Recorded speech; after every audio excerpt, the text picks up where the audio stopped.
ನನ್ನ ಹೆಸರು ಬಾಲಾಜಿ ಅಂತ. ನಾನು ಚಾರ್ಟರ್ಡ್ ಅಕೌಂಟೆಂಟ್ ಅಂದರೆ ಸಣ್ಣದು ಲೆಕ್ಕಿಗರು, ಅಂದರೆ ಅಕೌಂಟ್ಸು ವ್ಯವಹಾರ ಮಾಡ್ತಾರಲ್ಲ, ಬಿಸ್ನೆಸ್ ಮಾಡೋರು ಎಲ್ಲ ವ್ಯವಹಾರ ಮಾಡ್ತಾರೋ ಅಕೌಂಟ್ಸ್ ಲೆಕ್ಕ ಬರೀತಾರಲ್ಲ, ಇಷ್ಟು ವ್ಯಾಪಾರ ಮಾಡಿದ್ವಿ, ಎಷ್ಟು ಆದಾಯ ಮಾಡಿದ್ವಿ ಅಂತ. ಆ ಲೆಕ್ಕ ಎಲ್ಲ ಸರಿ ಇದೆಯಾ ಅಂತ ನೋಡಿ ಚೆಕ್ ಮಾಡಿ ಸೈನ್ ಹಾಕಿ ಹಾಕೋ ಅಧಿಕಾರ ನಮಗಿರುತ್ತೆ. ಸರಿನಾ? ನಾನು ಮುಂದೆ ನೆಕ್ಸ್ಟ್ 10ನೇ ತರಗತಿ ಆದಮೇಲೆ ಏನೇನು ಅವಕಾಶಗಳಿದೆ ಅಂತ ಹೇಳುವಾಗ ಅದು ಒಂದು ಕೋರ್ಸ್ ಬಗ್ಗೆ ಹೇಳ್ತೀನಿ ನಾನು. ಸರಿನಾ? ಸರಿ. ನನಗೆ ವಾಸವಿ ಕ್ಲಬ್ ಇಂಟರ್ನ್ಯಾಷನಲ್ ಅಂತ ಒಂದು ಸಂಸ್ಥೆ ಇದೆ. ಆ ಕ್ಲಬ್ನವರು ನಮಗೆ ಈ ಒಂದು ಕೆಲಸ ಕೊಟ್ಟಿದ್ದಾರೆ. ಅಂದರೆ ಗ್ರಾಮೀಣ ಮಕ್ಕಳಿಗೆ 10ನೇ ತರಗತಿ, ಯೂಶುವಲಾಗಿ 10ನೇ ತರಗತಿ ಮಕ್ಕಳಿಗೆ ಈ ವಿಷಯಗಳ ಬಗ್ಗೆ ನಿಮಗೆ ನಾನು ಹೇಳಬೇಕು ಅನ್ನೋದು ನನಗೊಂದು ಕೆಲಸ ಕೊಟ್ಟಿದ್ದಾರೆ. ಸೊ 10ನೇ ತರಗತಿ ನೀವೆಲ್ಲ 10ನೇ ತರಗತಿ ಅಷ್ಟಲ್ವಾ, 9ನೇ ತರಗತಿಯವರಿಲ್ಲ. 10ನೇ ನಿಮ್ಮ ಹತ್ರ ನಾನು ಒಂದು ಗಂಟೆ ಕಾಲ ನಿಮ್ಮ ಹತ್ರ ಮಾತಾಡೋದಕ್ಕೆ ಅವ್ರು ಏನು ನನಗೆ ಒಂದು ಸಬ್ಜೆಕ್ಟ್ಸ್ ಕೊಟ್ಟಿದ್ದಾರೆ, ಆ ಸಬ್ಜೆಕ್ಟ್ಗಳ ಬಗ್ಗೆ ನಿಮ್ಮ ಹತ್ರ ನಾನು ಶೇರ್ ಮಾಡ್ಕೊತೀನಿ. ಸ್ವಲ್ಪ ಇಂಗ್ಲಿಷ್ ಪದಗಳು ಉಪಯೋಗಿಸ್ಬೋದಲ್ವಾ? ಸಬ್ಜೆಕ್ಟು ಈ ರೀತಿ ಎಲ್ಲ ಇಂಗ್ಲಿಷು ಅರ್ಥ ಆಗುತ್ತಲ್ವಾ? ತೊಂದರೆ ಇಲ್ಲ ತಾನೆ? 4 ವಿಷಯದ ಬಗ್ಗೆ ನಾನು ಮಾತಾಡೋದಕ್ಕೆ ಇಷ್ಟಪಡ್ತೀನಿ. ಮೊದಲನೇದು ಗುರಿ, ಅಥವಾ ಇಂಗ್ಲಿಷಲ್ಲಿ ಗೋಲ್. ಸರಿನಾ? ಎರಡನೇದು ಟೈಮ್ನ ಯಾವ ರೀತಿ ಮ್ಯಾನೇಜ್ ಮಾಡಬೇಕು. 3 ಸ್ಟ್ರೆಸ್ ಅಥವಾ ಒತ್ತಡ.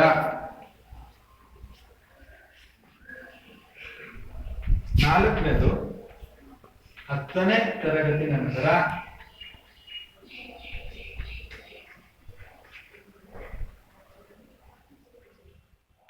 ಏನು.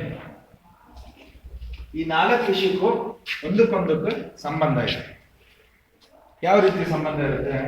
ಫಸ್ಟು ಏನಿಂದ ಹೋಗೋದ? ಗುರಿಯಿಂದ ಬಂದು ಇಲ್ಲಿಗೆ ಬರೋದ. ಇಲ್ಲಿ ಜಾಸ್ತಿ ಕಾನ್ಸಂಟ್ರೇಟ್ ಸ್ವಲ್ಪ ಮಾಡೋದ. ಇದು ಸ್ವಲ್ಪ ಚಕ ಫಾಸ್ಟ್ ಆಗಿ ಹೇಳ್ಕೊಳ್ಳೋದು. ಗುರಿ ಅಂದ್ರೆ ಏನು? ಗೋಲ್ ಅಥವಾ ಗುರಿ ಅಂದ್ರೆ ಏನು ನಿಮ್ ಪ್ರಕಾರ? ಯಾರು ಒಬ್ರು ಹೇಳಿ, ಜೋರಾಗಿ ಹೇಳಿ, ಮಾತಾಡ್ಬೇಕು. ನಿಮ್ಮನ್ನ ಮಾತಾಡೋ ರೀತಿ ಮಾಡೋದು ನನ್ನೊಂದು ಕೆಲಸ. ಇವೆಲ್ಲ ಹೇಳ್ತಾ ಹೋದ್ರೆ ನೀವು ಈಗ ನಾನು ನಿಮ್ಮ ಹತ್ರ ಏನ್ ಶೇರ್ ಮಾಡ್ಕೊಂತೀನಿ, ನಾಳೆ ದಿನ ನೀವು ಇದೇ ರೀತಿ ಇನ್ನೆಲ್ಲಾದ್ರೂ ಇನ್ನೊಬ್ರಿಗೆ ನೀವು ಮಾತಾಡಿ ಹೇಳೋ ಕೆಪಾಸಿಟಿ ನಿಮಗೆ ಬರ್ಬೇಕು. ಹೇಳಿ, ಗುರಿ ಅಂದ್ರೆ ಏನು? ಗೋಲ್ ಇದು ಇರ್ಬೇಕಾ? ಗುರಿ ಅಂದ್ರೆ ಏನು? ಗುರಿ ಅನ್ನೋದು ಜೀವನದಲ್ಲಿ ಇರ್ಬೇಕಾ ಬೇಡವಾ? ಏನು ಗುರಿ ಅಂದ್ರೆ ಏನು?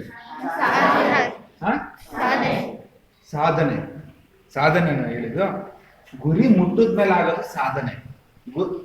ಮುಟ್ಟಕ್ಕಿಂತ ಮುಂಚೆ ಏನೋ ಒಂದು ಫಿಕ್ಸ್ ಮಾಡ್ಕೊಂತೀವಲ್ವ, ಅದು ಗುರಿ. ಸರಿನಾ? ನೀವು ಮನೆಯಿಂದ ಹೊರಟ್ರಿ ಶಾಲೆಗೆ, ಹೌದಾ? ಏನ್ ನಿಮ್ಮದು ಶಾಲೆಯಿಂದ ಹೊರಡ್ಬೇಕಾದ್ರೆ ನಿಮ್ ಗುರಿ?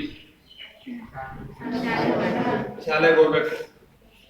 ಶಾಲೆಗೆ ಇಷ್ಟೊತ್ತಿಗೆ ಹೋಗ್ಬೇಕು ಅಂತ ಏನಾದ್ರು ರೂಲ್ಸ್ ಇದೆಯಾ? ಇಲ್ಲ ಯಾವಾಗ ಬೇಕಾದ್ರೆ ಹೋಗ್ಬೋದಾ? ಸುತ್ತಾಡ್ಕೊಂಡು ಬರೋದು ಇಲ್ಲ ತಾನೆ? 9:15 ನಿಮ್ ಸ್ಕೂಲ್ ಬೆಲ್ಲೋಡಿ ಅಷ್ಟೊತ್ತಿಗೆ ಶಾಲೆಗೆ ತಲುಪಬೇಕು ಅನ್ನೋದೇ ಗುರಿ ಅಲ್ವಾ? ಗುರಿಲಿ ಇನ್ನೇನಿದೆ? ಒಂದು ಶಾಲೆಗೆ ತಲುಪಬೇಕು ಅನ್ನೋದು ಗುರಿ, ಆಮೇಲೆ ಇಷ್ಟೊತ್ತಿಗೆ ಹೋಗಿ ತಲುಪಬೇಕು ಅನ್ನೋ ಟೈಮ್, ಹೌದಾ? ಸೊ ಗುರಿ ಪ್ಲಸ್ ಟೈಮ್ ಎರಡು ಕಂಬೈನ್ ಆಗಿರ್ತದೆ. ಜೊತೆಯಲ್ಲಿ ಇದ್ದೇ ಇರುತ್ತೆ. ಗುರಿ ಅನ್ನೋದು ಇದ್ಮೇಲೆ ಟೈಮ್ ಅನ್ನೋದು ಒಂದು ಇರ್ಲೇಬೇಕು. ಅರ್ಥ ಆಯ್ತಾ? ಈಗ ಇದಕ್ಕೆ ನಿಮ್ಗೆ ರಿಲೇಟ್ ಆಯ್ತಾ? ಸಂಬಂಧ ಆಯ್ತಾ? ಸರಿನಾ? ನಾನು ಹೇಳಿದ್ದು ಗುರಿ ಅಂತ ಫಿಕ್ಸ್ ಮಾಡ್ಕೊಂಡ್ಮೇಲೆ, ಇಲ್ಲ ಗುರಿ ಅಂತ ಇಟ್ಕೊಂಡ್ಮೇಲೆ ಅದಕ್ಕೊಂದು ಟೈಮ್ ಸಹ ಇಡಬೇಕು. ಎಲ್ರಿಗೂ ಗುರಿ ಇದ್ದೇ ಇರುತ್ತಾ? ಇಲ್ಲ ಗುರಿ ಇಲ್ದಿರೋರು ಇದ್ದಾರ?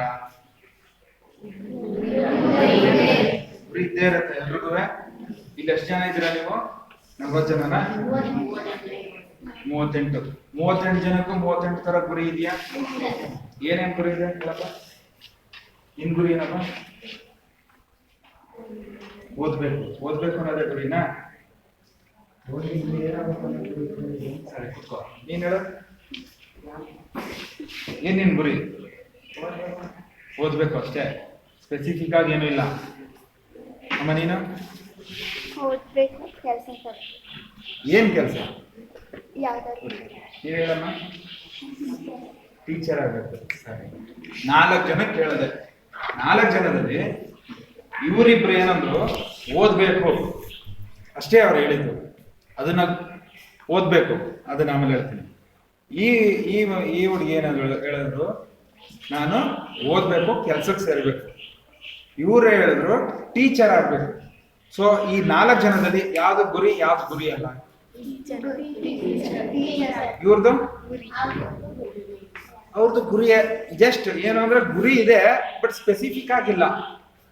ಒಂದು ಏನು ಗ್ಯಾರಂಟಿ ಅನ್ನೋದಿಲ್ಲ. ಇವರಲ್ಲಿ ಟೀಚರ್ ಅನ್ನೋದೇ ಒಂದಿದೆ, ಸ್ಪೆಸಿಫಿಕ್ ಆಗಿದೆ. ಸರಿನಾ? ಫಿಕ್ಸೆಡ್, ಅವರು ಟೀಚರ್ ಅನ್ನೋದು ಫಿಕ್ಸ್ ಮಾಡ್ಕೊಂಡ್ಬಿಟ್ಟಿದ್ದಾರೆ. ಅದು ಆಕ್ಚುಲಿ ಗುರಿ. ಇವರು ಸುಮ್ಮನೆ ಓದ್ಬೇಕು, ಎಲ್ರೂ ಓದ್ಲೇಬೇಕು, ಓದೋದಕ್ಕೆ ತಾನೇ ಶಾಲೆಗೆ ಬರೋದು. ಸೊ ಇವೆರಡು ಗುರಿ ಅಲ್ಲ. ಇವ್ರದ್ದು ಗುರಿ ಆದ್ರೆ ಸ್ಪೆಸಿಫಿಕ್ ಆಗಿಲ್ಲ.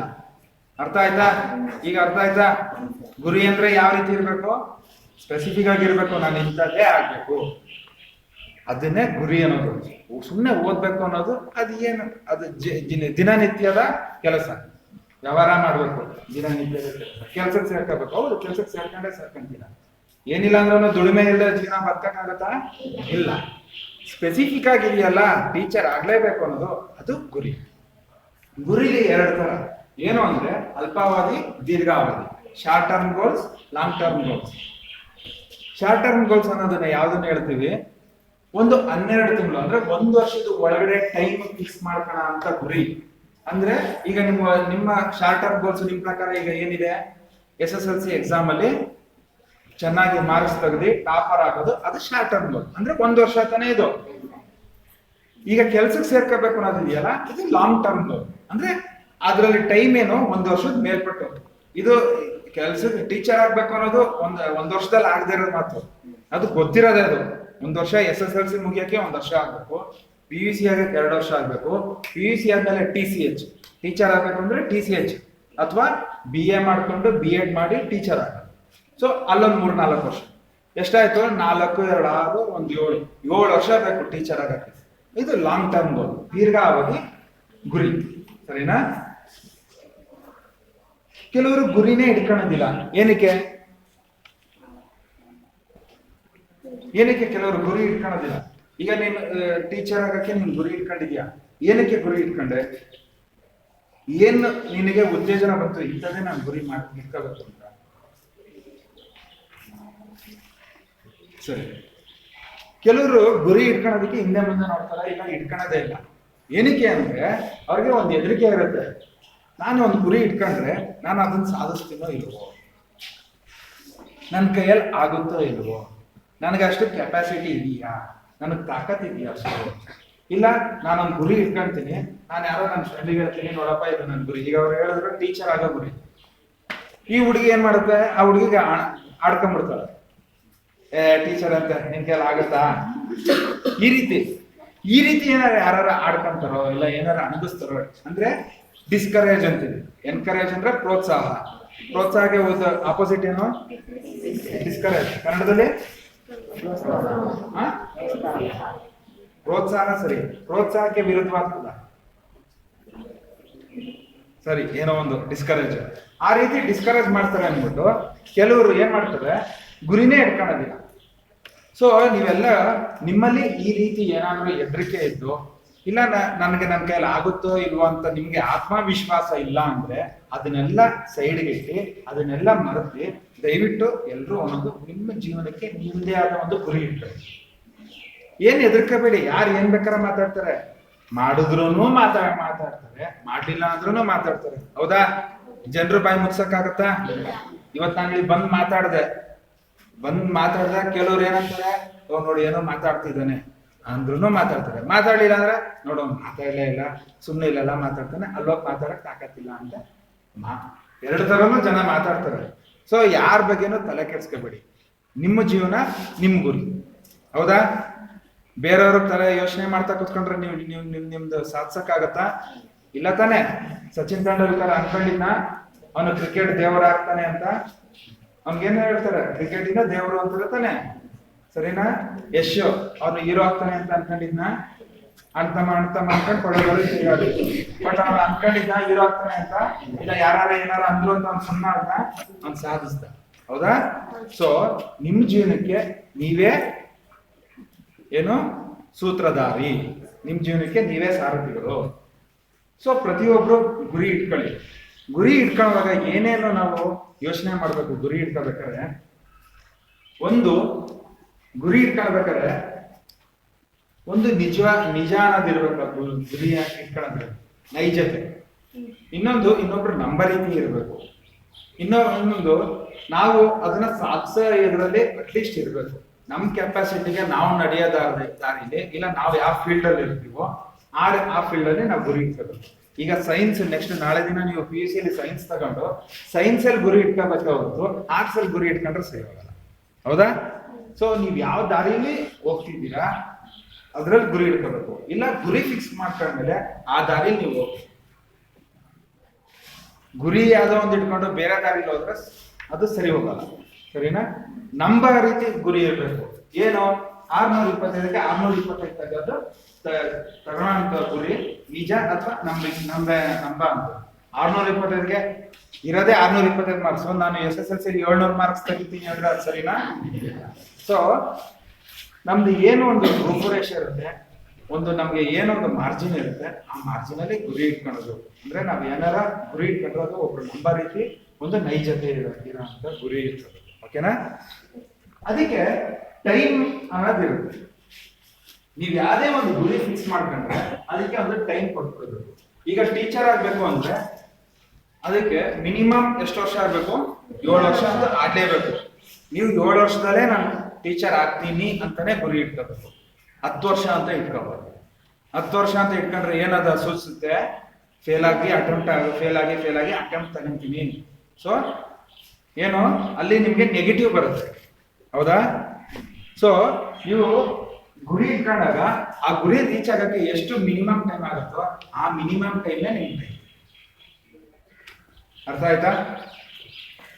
ನೀವು ಯಾವ್ದೇ ಒಂದು ಗುರಿ ಇಟ್ಕೊಂಡ್ರೆ ಅಡ್ವೊಕೇಟ್ ಆಗ್ಬೇಕು, ಲಾಯರ್ ಆಗ್ಬೇಕು ಅಂದ್ರೆ PUC ಆದ್ಮೇಲೆ LLBಗೆ ಡೈರೆಕ್ಟ್ ಆಗಿ ಹೋಗ್ಬೋದು. 5 ವರ್ಷ, 5 + 2 7.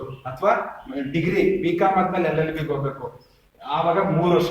BCom 3 ವರ್ಷ, LLB 3 ವರ್ಷ, 6 + 2 PUC 8, ಒಟ್ಟು 8 ವರ್ಷ.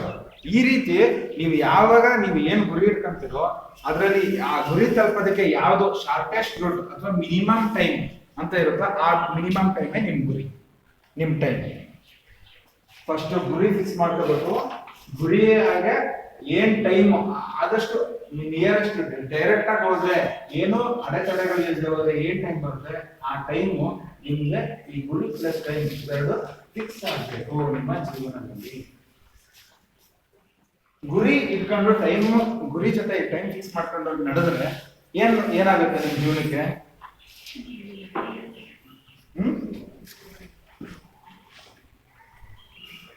ಪ್ರತಿಯೊಂದು ಹೆಜ್ಜೆನು ನೀವು ಗುರಿ ಇಟ್ಕೊಂಡು ನೆಕ್ಸ್ಟ್ ನಾಳೆ ದಿನ ಹೆಜ್ಜೆ ಇಟ್ಕೊಂಡು ಆ ದಾರಿಲಿ ಹೋದ್ರೆ, ಗುರಿ ಇಟ್ಕೊಂಡ ತಕ್ಷಣ ಒಂದು ದಾರಿ ಸಿಗುತ್ತಾ?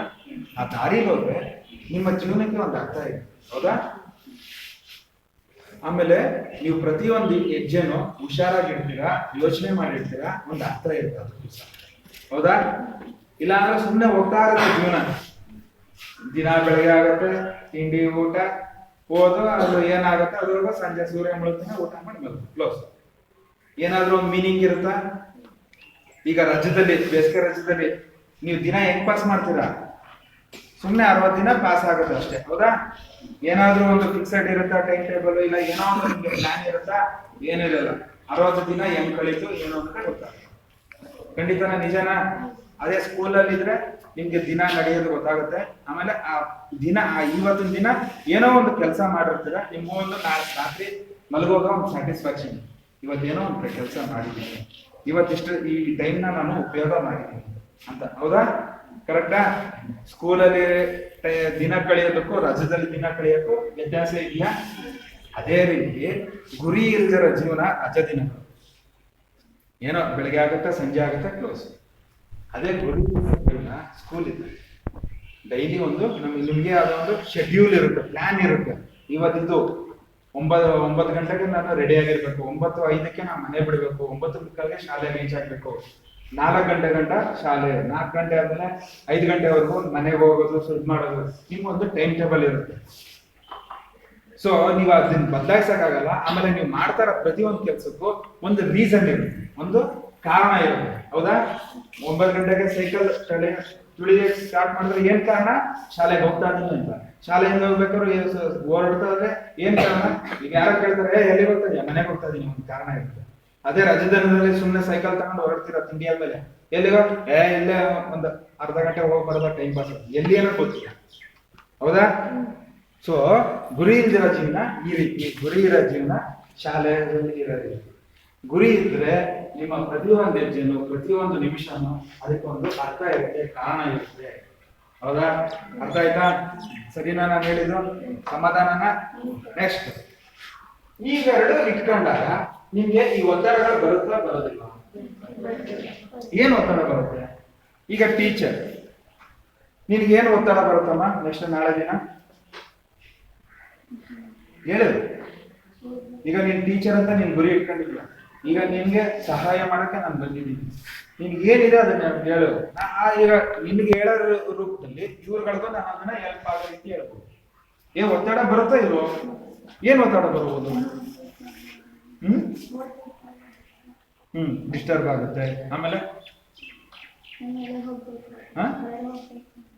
ಎಲ್ಲಾರು ಹೋಗ್ಬೇಕಾದ್ರೆ ಒತ್ತಡ ಅಂದ್ರೆ ಇಲ್ಲಿ ನಾನು ಇದನ್ನ ಬಿಟ್ಬಿಟ್ಟು ಅಲ್ಲಿ ಹೋದ್ರೆ ಇದು ಮಿಸ್ ಆಗುತ್ತೆ.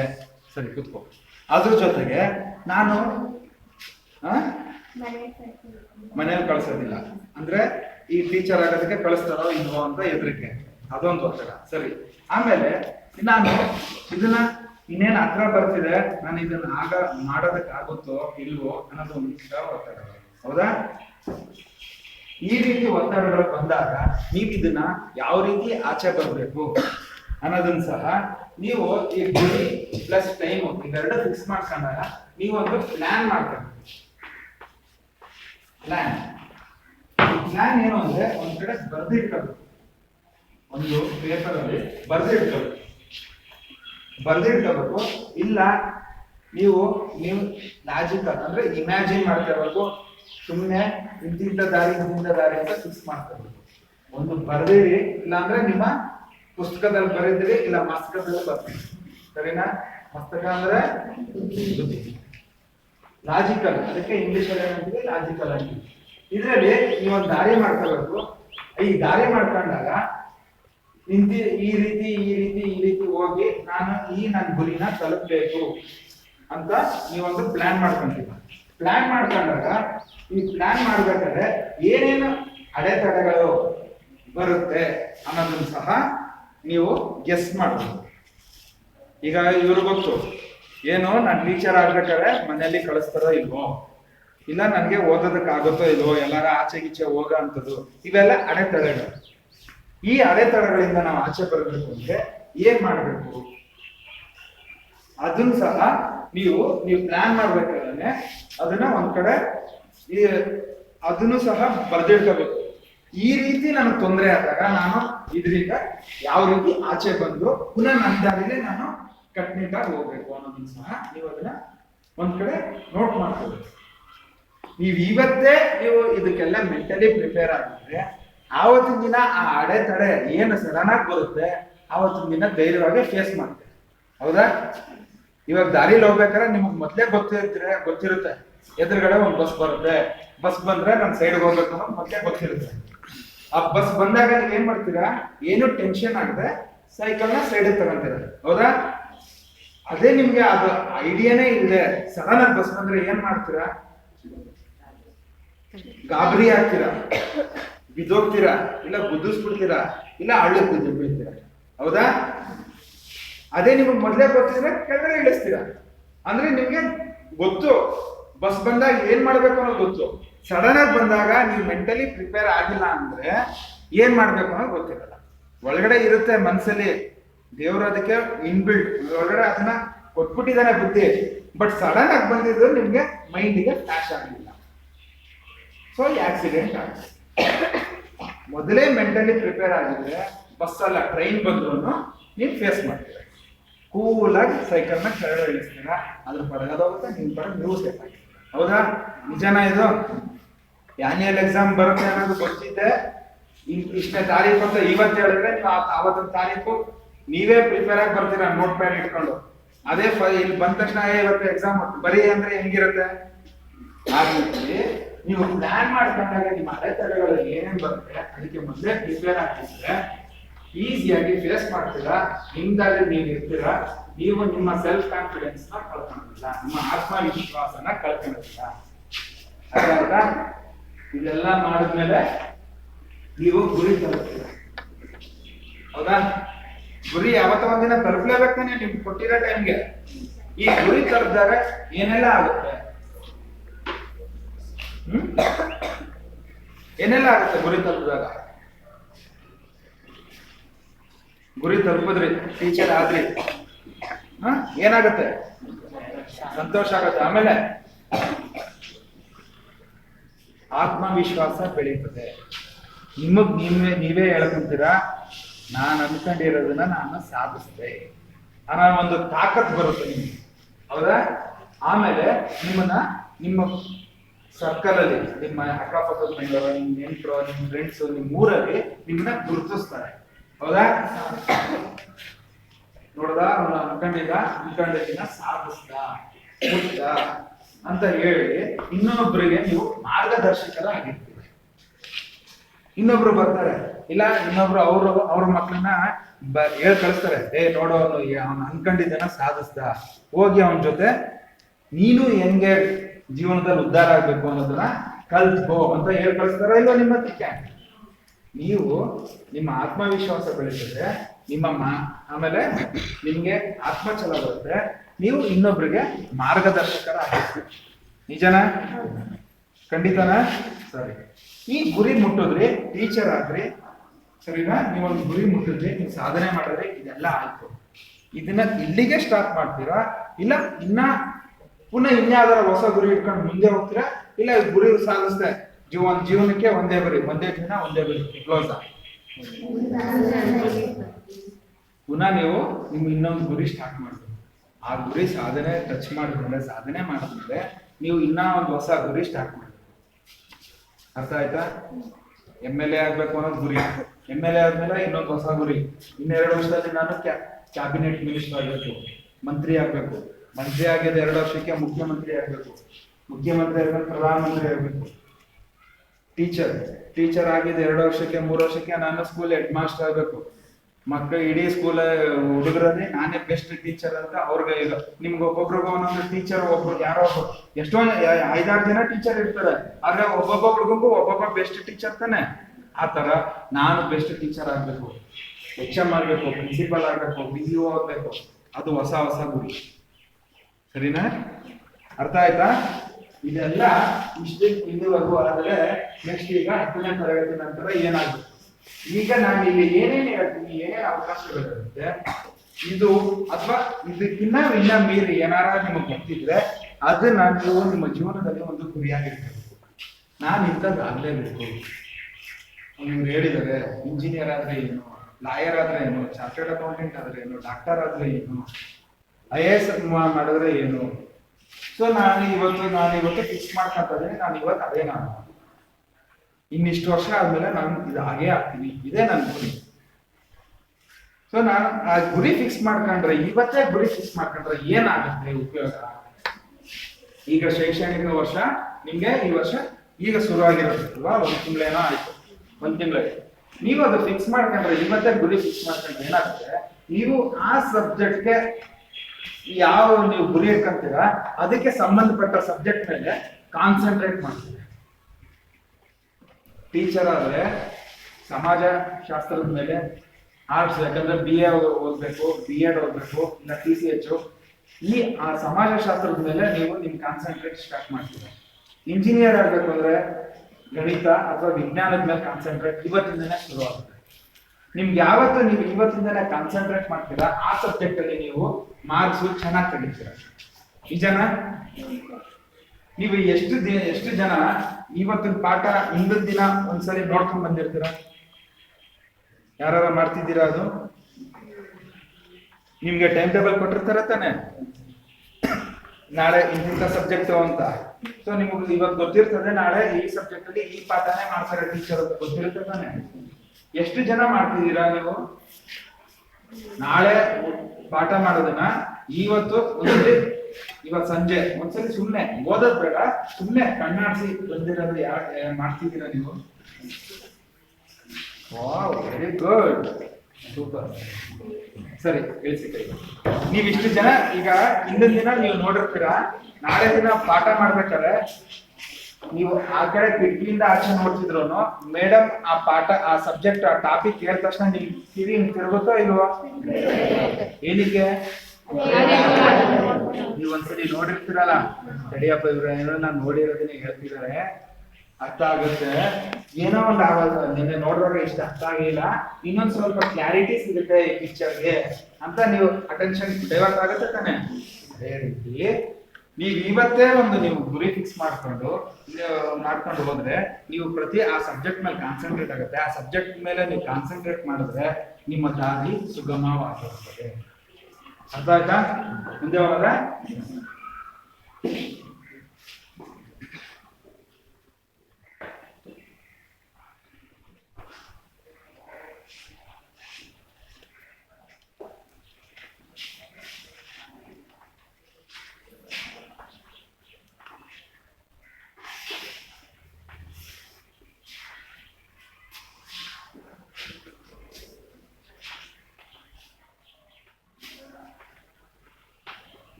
ಹತ್ತನೇ ತರಗತಿ ಆದ್ಮೇಲೆ ಏನೇನೆಲ್ಲ ನಿಮ್ಮ ದಾರಿ ಡೋರ್ ಹೊಡಿಲಿಕ್ಕೆ, ಈಗ ಡೋರ್ ಹೊಡಿಲಿಕ್ಕೆ ಅಂದ್ರೆ ಡಿವಿಯೇಷನ್.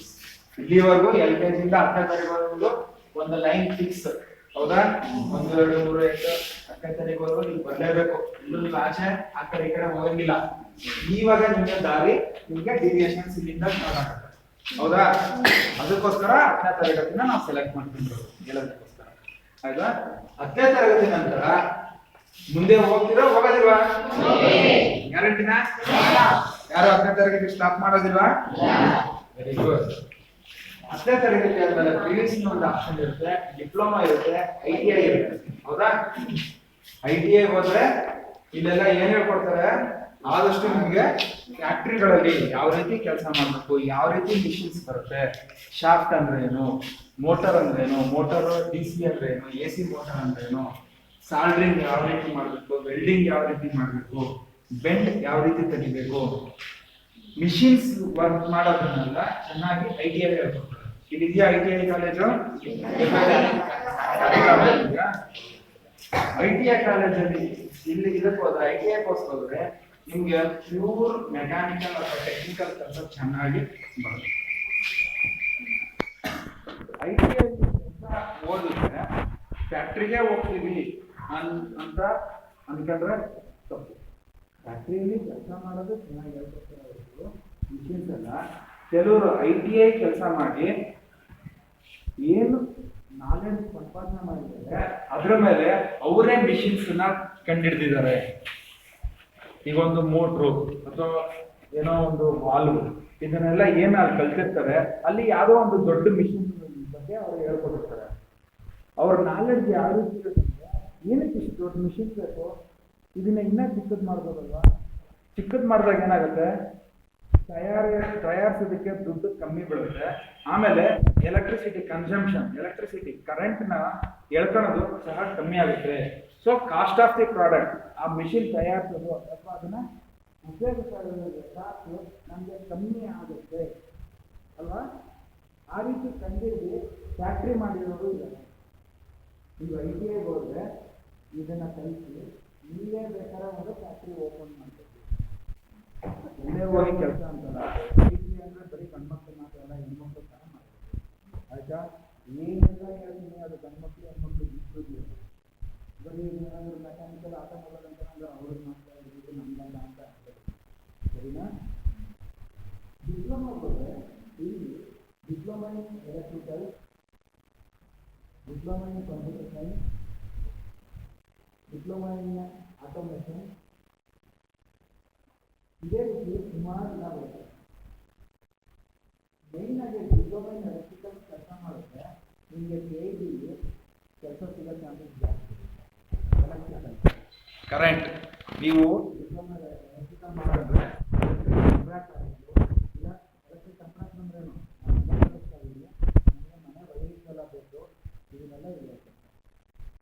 ವೈರಿಂಗ್ ಕರೆಂಟ್ ಬಗ್ಗೆ ತುಂಬ ಇಲ್ಲಿ ಡಿಪ್ಲೊಮಾ ಇನ್ ಎಲೆಕ್ಟ್ರಿಕಲ್ ಚೆನ್ನಾಗಿ ಬೇಕಾದ್ರೆ ಇಲ್ಲ ನಾನು ಕೆಲಸಕ್ಕೆ ಹೋಗ್ತೀನಿ ಅಂದರೆ KIT ಫಸ್ಟ್ ಮೀಟರ್ ರೀಡರ್ಗೆ ಜಾಯ್ನ್ ಆಗ್ಬೋದು. ಮೀಟರ್ ರೀಡರ್ ಜಾಯ್ನ್ ಆದ್ಮೇಲೆ JE ಹಿರಿಯ ಅಭಿಯಂತಕರು, ಜೂನಿಯರ್ ಇಂಜಿನಿಯರ್, ಅಲ್ಲಿಂದ AE, ಜೂನಿಯರ್ ಇಂಜಿನಿಯರ್ ಇಂದ ಪ್ರಮೋಷನ್ ಸಿಕ್ಕಿದ್ರೆ AE ಅಸಿಸ್ಟೆಂಟ್ ಇಂಜಿನಿಯರ್, ಸಹಾಯಕ ಅಭಿಯಂತಕರು, ಅಲ್ಲಿಂದ ನೆಕ್ಸ್ಟ್ ಹೋದ್ರೆ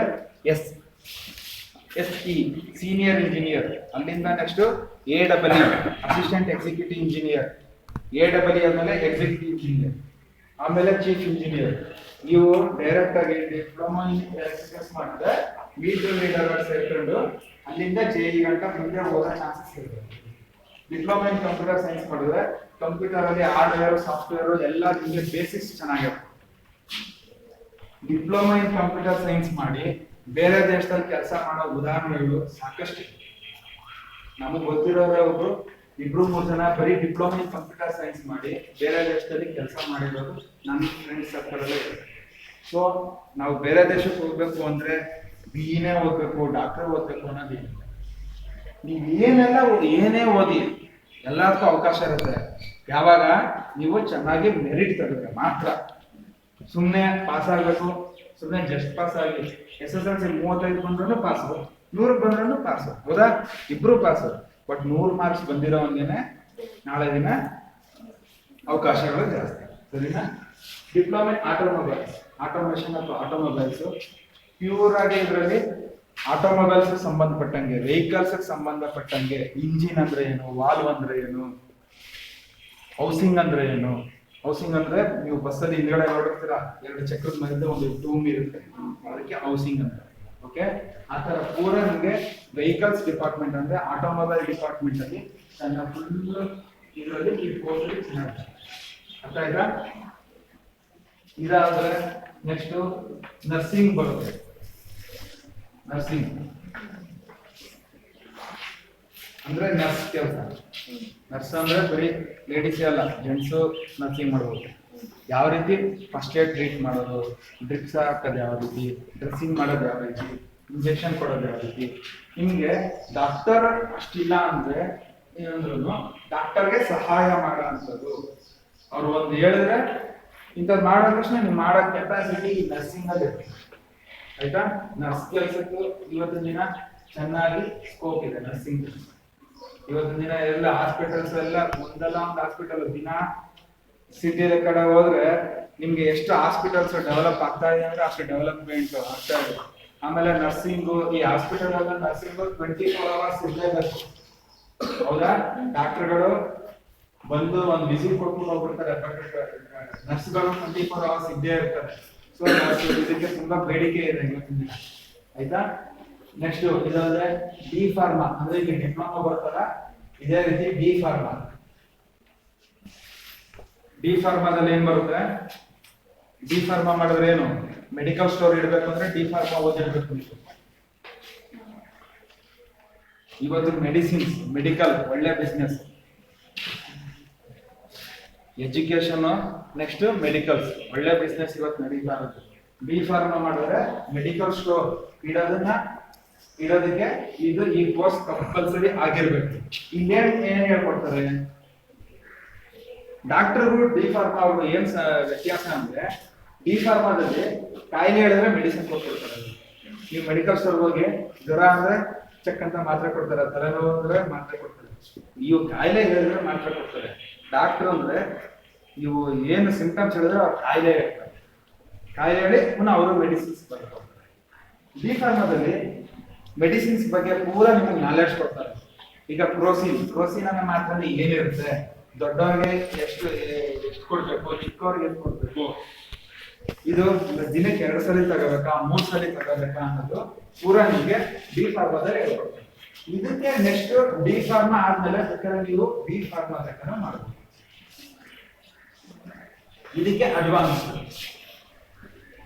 PUC ಸೈನ್ಸ್ ಆದ್ಮೇಲೆ BSc ಓದ್ತೀರಾ, ಕಾಮರ್ಸ್ ಆದ್ಮೇಲೆ BCom ಓದ್ತೀರಾ, ಹೌದಾ? ಅದೇ ರೀತಿ ಡಿ ಫಾರ್ಮಾ ಅಂದ್ರೆ ಬಿ ಫಾರ್ಮಾ, ಬಿ ಫಾರ್ಮಾ ಆದ್ಮೇಲೆ ಎಂ ಫಾರ್ಮಾ. ಎಂ ಫಾರ್ಮಾ ಓದಿದ್ರೆ ಈ ಡಿಪ್ಲೊಮಾ ಡಿ ಫಾರ್ಮಾ ಅವರಿಗೆ ನೀವು ಲೆಕ್ಚರರ್ ಆಗ್ತೀರಾ, ಟೀಚರ್ ಆಗ್ತೀರಾ. ಮೈಸೂರಲ್ಲಿ JSS ಕಾಲೇಜ್ ಇದೆ, ಬೆಂಗಳೂರಲ್ಲಿ ಫಾರ್ಮಸಿ ಕಾಲೇಜ್ ಇದೆ. ನೀವು ಇಲ್ಲಿ ಡಿ ಫಾರ್ಮಾ ಓದಿ, ಬಿ ಫಾರ್ಮಾ ಓದಿ, ಎಂ ಫಾರ್ಮಾ ಓದ್ಬಿಟ್ಟು ನೀವು ಇವ್ರಿಗೆ ಪಾಠ ಮಾಡಬಹುದು. ಅರ್ಥ ಆಯ್ತಾ? ಇದೊಂದು ಸೆಕ್ಟರ್. ನರ್ಸಿಂಗ್ ಆಯ್ತು, ಡಿಪ್ಲೊಮಾ ಆಯ್ತು, ಇದಾಯ್ತು, IT ಆಯ್ತು. ನೆಕ್ಸ್ಟ್ ಇದು ಬರೋದು ಸೈನ್ಸ್ ಹೋಗ್ತೀರಾ. ಸೈನ್ಸ್ ಅಲ್ಲಿ physics, chemistry, mathematics, biology, computer science, electronics, ಈ ರೀತಿ ಕಾಂಬಿನೇಷನ್ ಇರುತ್ತೆ. ಒಂದೊಂದು ಕಾಲೇಜಲ್ಲಿ ಒಂದೊಂದು ಇರುತ್ತೆ. ಈಗ PUC ಸೈನ್ಸ್ ಇದೆಯಾ?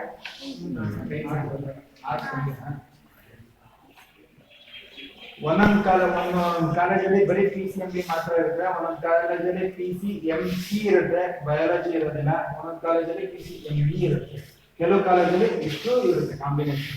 ನೀವು ಯಾರು ಬೇಕಾದ್ರೆ ನೀವು ಸೆಲೆಕ್ಟ್ ಮಾಡಿ. ಮೈನ್ ಆಗಿ ಬೇಕಾಗಿರೋದು ನೀವು ಡಾಕ್ಟರ್ ಆಗ್ಬೇಕು ಅಂತಿದ್ರೆ PCMB ಹೋಗ್ಬೇಕು. PCMB ಹೋಗ್ಬೇಕು, ಬಯಾಲಜಿ ಇರ್ಲೇಬೇಕು, ಡಾಕ್ಟರ್ ಹೋಗ್ಬೇಕು. ಇಲ್ಲ ನಾನು ಇವತ್ತೇ ನನ್ನ ಗುರಿ ಕಂಪ್ಯೂಟರ್ ಫೀಲ್ಡ್ ಅಲ್ಲಿ ಅಂದ್ರೆ PCMC ಹೋದ್ರೆ ಸಾಕು. ಕಂಪ್ಯೂಟರ್ ಫೀಲ್ಡ್ ಅಲ್ಲಿ ಹೋಗ್ಬೇಕು ಅಂದ್ರೆ, ಎಲೆಕ್ಟ್ರಾನಿಕ್ಸ್ ಅಥವಾ ಎಲೆಕ್ಟ್ರಿಕಲ್ ಫೀಲ್ಡ್ ಅಲ್ಲಿ ಹೋಗ್ಬೇಕು ಅಂದ್ರೆ PCME ಹೋಗ್ಬೇಕು ಕಾಂಬಿನೇಷನ್. ಇದು ಯಾವ ಕಾಲೇಜಲ್ಲಿ ಇರುತ್ತೆ ನೀವು ನೋಡ್ಕೊಂಡು ಆ ಕಾಲೇಜಲ್ಲಿ ನೋಡ್ಕೊಂಡು ಅಲ್ಲಿಗೆ ಹೋಗಿ PC ಜಾಯ್ನ್ ಆಗಬೇಕು. ಅರ್ಥ ಆಯ್ತಾ? ಇದು ಬರೆದ ಮೇಲೆ ನೀವು ಇಂಜಿನಿಯರಿಂಗ್ ಅಥವಾ ಡಾಕ್ಟರ್ ಅಲ್ಲಿ ಹೋಗ್ತೀನಿ ಅಂದ್ರೆ ನೀಟ್ ಎಕ್ಸಾಮ್ ಬರೀಬೇಕು, ಹೌದಾ? ಮೊದಲು CET ಎಕ್ಸಾಮ್ ಇತ್ತು, ಈಗ ನೀಟ್. ಹೌದು, ಗೊತ್ತು ತಾನೆ ನೀಟ್ ಎಕ್ಸಾಮ್. CET ಗೊತ್ತಲ್ವಾ? CET ಈಗ ನೀಟ್ ಆಗಿದೆ. ನೀಟ್ ಆದ್ಮೇಲೆ ಈ ನೀಟ್ ಅಲ್ಲಿ ನೀವು ಈ 4 ಸಬ್ಜೆಕ್ಟ್ಗೆ ಎಕ್ಸಾಮ್ ಬರೀತೀರಾ. 4 ಸಬ್ಜೆಕ್ಟ್ ಎಕ್ಸಾಮ್ ಬರೀಬೇಕಾದ್ರೆ ಇಲ್ಲಿ PCM ಗೆ ಮಾರ್ಕ್ಸ್ ತೆಗಿತಾರೆ, ಪುನಃ PCB ಮಾರ್ಕ್ಸ್ ತೆಗಿತಾರೆ. ನೀವು ಈ ಸಲ CET ರ್ಯಾಂಕಿಂಗ್ ನೋಡಿದಿರಲ್ವಾ? ನೋಡಿದ್ರ ನ್ಯೂಸ್ ಪೇಪರ್ ಅಲ್ಲಿ ವೈದ್ಯಕೀಯ ಕ್ಷೇತ್ರದಲ್ಲಿ ಮೊದಲನೇ ರ್ಯಾಂಕ್, ಇಂಜಿನಿಯರಿಂಗ್ ಕ್ಷೇತ್ರದಲ್ಲಿ ಮೊದಲನೇ ರ್ಯಾಂಕ್ ಅಂತ ಬರ್ತಿತ್ತು. ವೈದ್ಯಕೀಯ ಕ್ಷೇತ್ರಕ್ಕೆ ಅವರು ಯಾವ ಸಬ್ಜೆಕ್ಟ್ ನ ಕನ್ಸಿಡರ್ ಮಾಡ್ತಾರೆ ಅಂದ್ರೆ PCB, ಭೌತಶಾಸ್ತ್ರ, ರಾಸಾಯನಿಕ ಶಾಸ್ತ್ರ, ಜೀವಶಾಸ್ತ್ರ. ಈ PCB ನ ಕನ್ಸಿಡರ್ ಮಾಡಿ ವೈದ್ಯಕೀಯ ಕ್ಷೇತ್ರದಲ್ಲಿ ರ್ಯಾಂಕಿಂಗ್ ಕೊಡ್ತಾರೆ. ಇಂಜಿನಿಯರಿಂಗ್ ಕ್ಷೇತ್ರದಲ್ಲಿ ಬೇಕು ಅಂದ್ರೆ PCM ಕನ್ಸಿಡರ್ ಮಾಡ್ತಾರೆ, ಭೌತಶಾಸ್ತ್ರ, ರಾಸಾಯನಿಕ ಶಾಸ್ತ್ರ, ಗಣಿತ. ಸೊ ನೀವು ಯಾವ ಫೀಲ್ಡ್ ಹೋಗ್ಬೇಕು ಇದನ್ನ ಈ ಸಬ್ಜೆಕ್ಟ್ ನೀವು ಕಾನ್ಸಂಟ್ರೇಟ್ ಮಾಡಬೇಕು. ಅರ್ಥ ಆಯ್ತಾ? ಇಲ್ಲಿ ಹೋದ್ರೆ ನೆಕ್ಸ್ಟ್ ನಿಮಗೆ ಸೈನ್ಸ್ ಬಂದ್ರೆ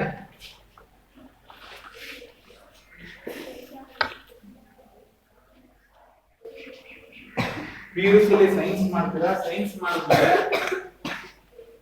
BSc ಹೋಗ್ಬೋದು, BE ಹೋಗ್ಬೋದು, ಅಥವಾ ಮೆಡಿಕಲ್ MBBS ಹೋಗ್ಬೋದು. BSc ಏನೆಲ್ಲ ಬರುತ್ತೆ, ನಾನು ಈ ಪ್ರೊಫೆಷನಲ್ ಕೋರ್ಸ್ ಅಂತೀವಿ, BE plus MBBS professional course. ಇಲ್ಲಿಗೆ ಹೋದ್ರೆ ಡೈರೆಕ್ಟ್ ಆಗಿ BSc ಮಾಡ್ಬೋದು, BSc AG ಮಾಡ್ಬೋದು, BCA ಮಾಡ್ಬೋದು. BSc ಜಸ್ಟ್ ಸೈನ್ಸ್ ಅಷ್ಟೇನೆ.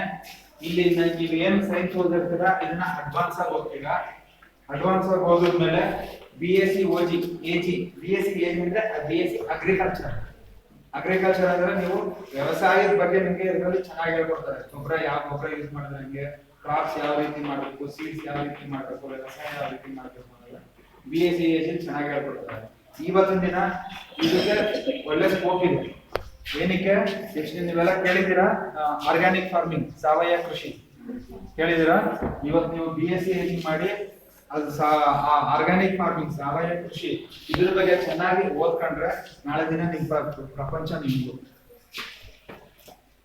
ಕೆಮಿಕಲ್ ಫರ್ಟಿಲೈಸರ್, ರಾಸಾಯನಿಕ ಗೊಬ್ಬರಗಳನ್ನ ಉಪಯೋಗಿಸಿ ವ್ಯವಸಾಯ ಮಾಡೋದು ಈಗ ಕಮ್ಮಿ ಆಗ್ತಿದೆ. ಅಂದ್ರೆ ಇನ್ನ ಮ್ಯಾಕ್ಸಿಮಮ್ ಇವತ್ತು ಇಲ್ಲೆಲ್ಲ ಭತ್ತ ನಾಟಿ ಮಾಡೋದು, ಹೊಗೆ ಸೊಪ್ಪು ಎಲ್ಲ ಹಾಕೋದು ಇದೇ ರಾಸಾಯನಿಕ ಗೊಬ್ಬರಗಳಾಗ್ತಿದ್ದಾರೆ. ಬಟ್ ರಾಸಾಯನಿಕ ಗೊಬ್ಬರಗಳು ನೀವು ಈ ಕೋರ್ಸ್ಗಳ ಆಚೆ ಮಾಡಿ ಬರೋಷ್ಟಕ್ಕೆ ರಾಸಾಯನಿಕ ಗೊಬ್ಬರಗಳನ್ನ ಯೂಸ್ ಮಾಡಿ ವ್ಯವಸಾಯ ಮಾಡೋದು ಕಮ್ಮಿ ಆಗಿರ್ತದೆ. ಆವತ್ತಿನ ದಿನಕ್ಕೆ ಸಾವಯವ ಕೃಷಿನೇ ನಿಮ್ಗೆ ಚೆನ್ನಾಗಾಗುತ್ತೆ. ಈಗಲೂ ಇದರಲ್ಲಿ ರಾಸಾಯನಿಕ ಬಗ್ಗೆ ಹೇಳ್ಕೊಡ್ತಿರ್ಬೋದು, ಬಟ್ ಆರ್ಗ್ಯಾನಿಕ್ ಫಾರ್ಮಿಂಗ್ ಅವರು ಕೂಡ ಸಿಲೆಬಸ್ ಚೇಂಜ್ ಮಾಡ್ತಿದ್ದಾರೆ, ಹೊಸದಾಗಿ ಇಂಟ್ರೊಡ್ಯೂಸ್ ಮಾಡಿದ್ದಾರೆ. ನೀವು BSc AG ಮಾಡಿ ಆರ್ಗ್ಯಾನಿಕ್ ಫಾರ್ಮಿಂಗ್ ಅಂದ್ರೆ ಸಾವಯವ ಕೃಷಿ ಬಗ್ಗೆ ಚೆನ್ನಾಗಿ ತಿಳ್ಕೊಂಡು ಅದರಲ್ಲಿ ಎಕ್ಸ್ಪರ್ಟ್ ಆದ್ರೆ ನೀವು ಒಳ್ಳೆ ನಿಮಗೆ ಫ್ಯೂಚರ್ ಇರುತ್ತೆ, ಅವಕಾಶಗಳು ತುಂಬಾ ಜಾಸ್ತಿ ಇರುತ್ತೆ. ಅರ್ಥ ಆಯ್ತಾ? BCA ಕಂಪ್ಯೂಟರ್ ಅಪ್ಲಿಕೇಶನ್ಸ್, ಕಂಪ್ಯೂಟರ್ ಅಲ್ಲಿ ಚೆನ್ನಾಗಿ ನಿಮ್ಗೆ ಅಡ್ವಾನ್ಸ್ ಮಾಡ್ತಾರೆ.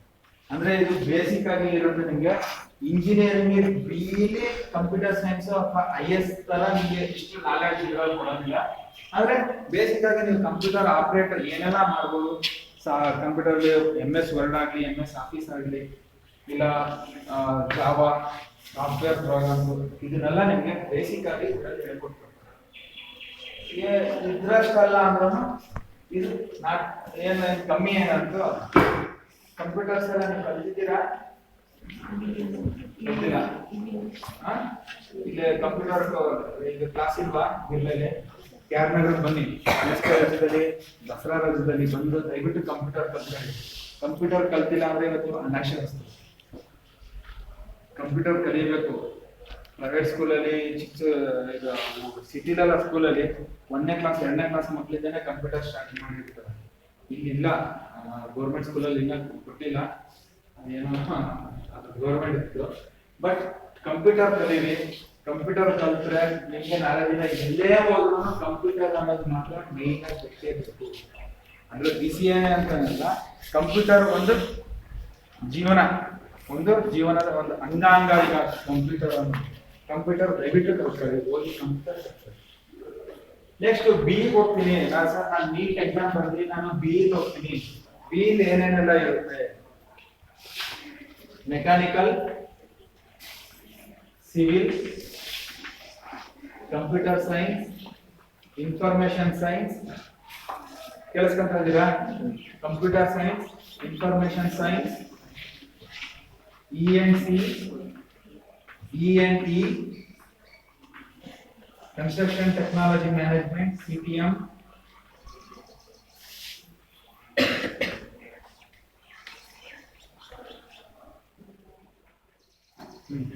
ಇನ್ನ ಬೇರೆ ಬೇರೆ ಇದೆ.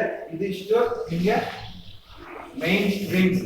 BE ಮೆಕ್ಯಾನಿಕಲ್ ಅಲ್ಲಿ ಡಿಪ್ಲೊಮಾ ಇನ್ ಆಟೋಮೇಷನ್ ಐತಲ್ಲ, ಅಥವಾ BE ಮೆಕ್ಯಾನಿಕಲ್ ಅಲ್ಲಿ ನಿಮ್ಗೆ ಫುಲ್ ಮೆಕ್ಯಾನಿಕಲ್ ಸಂಬಂಧಪಟ್ಟಂಗೆ, ಆಟೋಮೊಬೈಲ್ ಸಂಬಂಧಪಟ್ಟಂಗೆ ಪೂರಾ ನಿಮ್ಗೆ BE ಮೆಕ್ಯಾನಿಕಲ್, BE ಮೆಕ್ ಅಂತಾರೆ ಶಾರ್ಟ್ ಆಗಿ.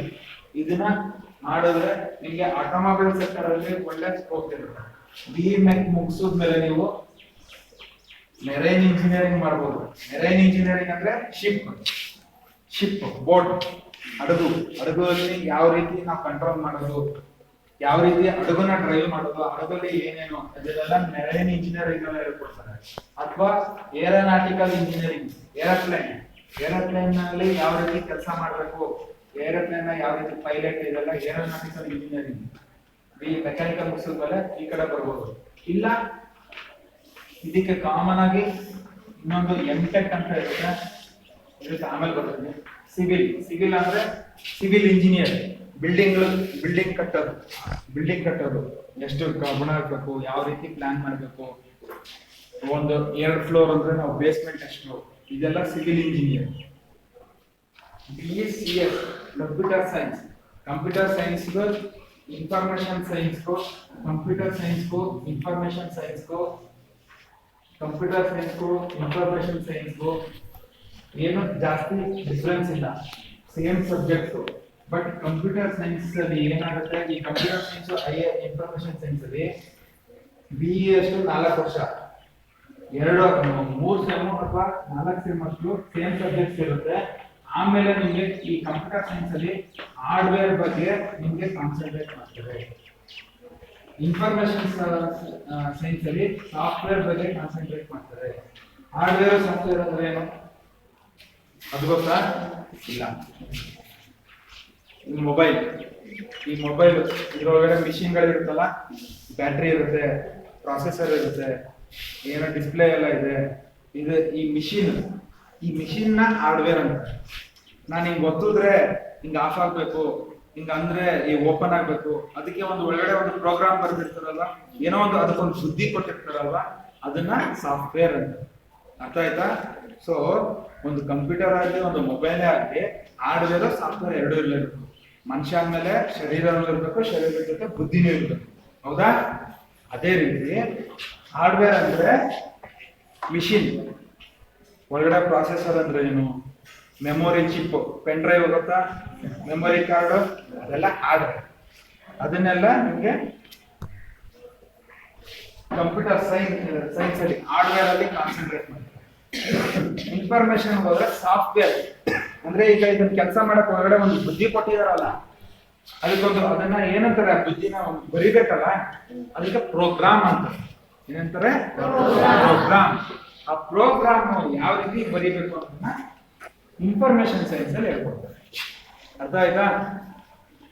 ಏನೀಗ ನಕ್ಷತ್ರ ತರ ಕಾಣಿಸ್ತಾ ಇರೋದಾನೆ, ಈಗ ಒಂದು ಪಿಕ್ಚರ್ ಸಿಗ್ತಾನೆ ನಿಮಗೆ, ಸಾಫ್ಟ್ವೇರ್ ಅಂದ್ರೆ ಏನು, ಹಾರ್ಡ್ವೇರ್ ಅಂದ್ರೆ ಏನು ಅಂತ ಅರ್ಥ ಆಯ್ತಲ್ವಾ? ಏನಪ್ಪಾ ಅರ್ಥ ಆಯ್ತಾ? ENC, electronics and communication. Electronics and communication ಅಲ್ಲಿ ಇರೋದು ಏನ್ ಬರುತ್ತೆ, ಈ ಮೊಬೈಲ್ ಅಲ್ಲಿ ಎಲೆಕ್ಟ್ರಿಕಲ್ಸ್ ಅಂದ್ರೆ ಕರೆಂಟ್ ವೈರ್, ಎಲೆಕ್ಟ್ರಾನಿಕ್ಸ್ ಅಂದ್ರೆ ಈ ಮಿಷಿನ್ಗಳು. ಈ ಮಿಷಿನ್ ಅಲ್ಲಿ ಒಳಗಡೆ ಒಂದು ಬೋರ್ಡ್ ಇರುತ್ತೆ. ಎಷ್ಟು ಜನ ನೋಡಿರ್ತೀರ ಬೋರ್ಡ್? ಇಲ್ಲ ನೀವು ರೇಡಿಯೋ ಬಿಚ್ಚಿದಾಗ್ಲಾದ್ರೂ ಸರಿ, ಟಿವಿ ಬಿಚ್ಚಿದಾಗ್ಲಾದ್ರೂ ಸರಿ, ಒಳಗಡೆ ಬೋರ್ಡ್ಗಳು ನೋಡಿದೀರಾ? ಹಸಿರು ಕಲರ್ ಬೋರ್ಡ್ ನೋಡಿದಿರಲ್ಲ? ಹಸಿರು ಕಲರ್ ಬೋರ್ಡ್ ಹಿಂಗಿರುತ್ತೆ ಬೋರ್ಡ್. ಆ ಬೋರ್ಡ್ ಅಲ್ಲಿ ಏನೇನೋ ಈಗ ಲೈನ್ಸ್ ಇರುತ್ತೆ, ಹೌದಾ? ಲೈನ್ಸ್ ಇರುತ್ತೆ, ಮತ್ತೆ ಇದರಲ್ಲಿ ಟ್ರಾನ್ಸ್ಮಿಟರ್ ಗಳಿರುತ್ತೆ, ಇಲ್ಲ ಏನೋ ಒಂದು ಬ್ಯಾಟ್ರಿಗಳಿರುತ್ತೆ, ಏನೋ ಒಂದಷ್ಟು ಇಷ್ಟ ಅದೆಲ್ಲ ಇರುತ್ತೆ. ಇದಕ್ಕೆ ಈ ತರ ಈ ಸಬ್ಜೆಕ್ಟ್ ಎಲೆಕ್ಟ್ರಾನಿಕ್ಸ್ ಅಂತಾರೆ. ಈ ಬೋರ್ಡ್ ಗೆ ಹೆಸರೇನು ಗೊತ್ತಾ? ಪ್ರಿಂಟೆಡ್ ಸರ್ಕ್ಯೂಟ್ ಬೋರ್ಡ್, PCB ಅಂತಾರೆ. ಅರ್ಥ ಆಯ್ತಾ?